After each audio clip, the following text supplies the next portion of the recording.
Let's do another example with probability.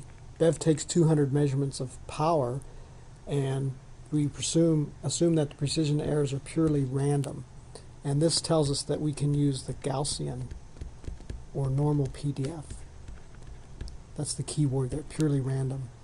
Sample mean and sample standard deviation are given. So part A, consider the proper number of significant digits. Show how Bev should write the power in standard engineering format.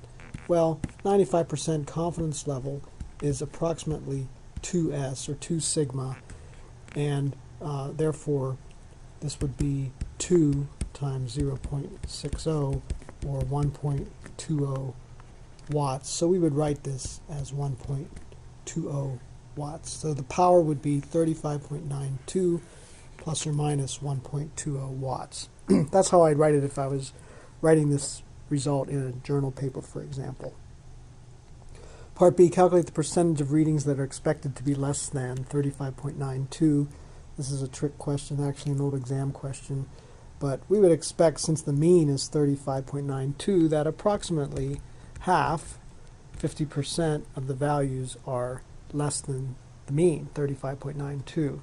Now there may not be exactly that number. We won't get exactly 100 measurements less than 35.92, but we should get close to that if the distribution is nearly Gaussian.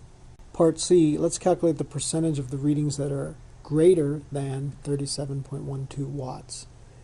Well, first of all, let's draw the original PDF, f of x versus x, and we'll have some kind of a normal looking curve with a PDF with our value of x bar, and let's call this value x1, and the area we want is this little tail area here.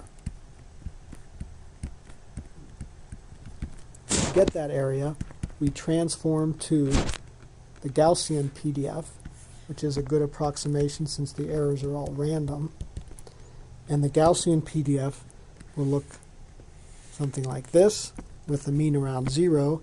The corresponding Z1 value will be here, and the tail area will be that shaded area, which is also the area we want. Those two areas are equal, and that's what happens when you do the transformation. Now the problem is that the area AZ that we define in the tables is this area. That's area AZ1, which we'll find from the table.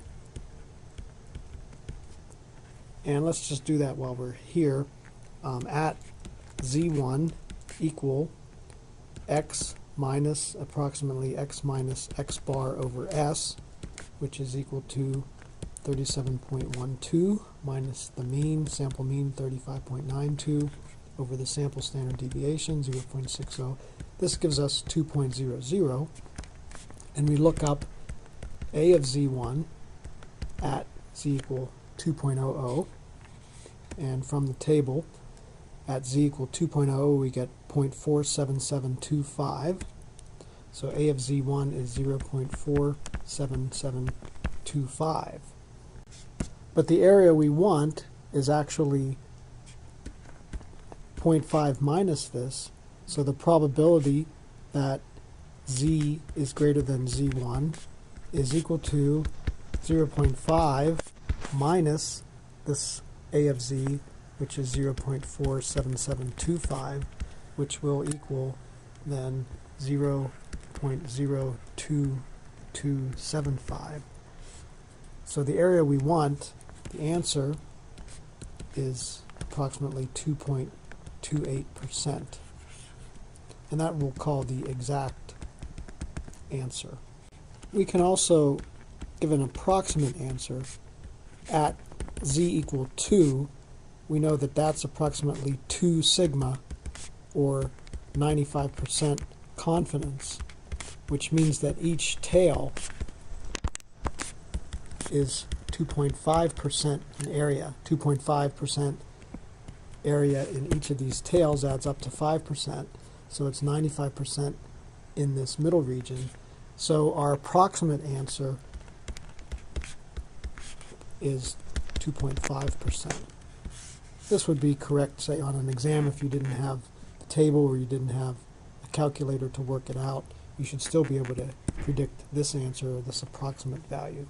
Finally, let's estimate the number of readings expected to be greater than 37.12 watts. That's the same number we had here.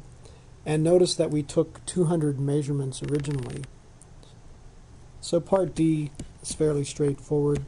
The number expected is simply 200 times the probability that the value is greater than the given value, which is 0.02275.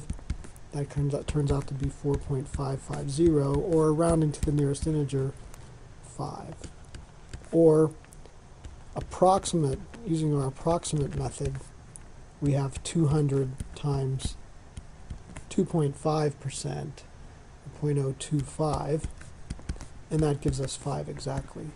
So we expect 5 of the 200 values to be greater than the 37.12 watts.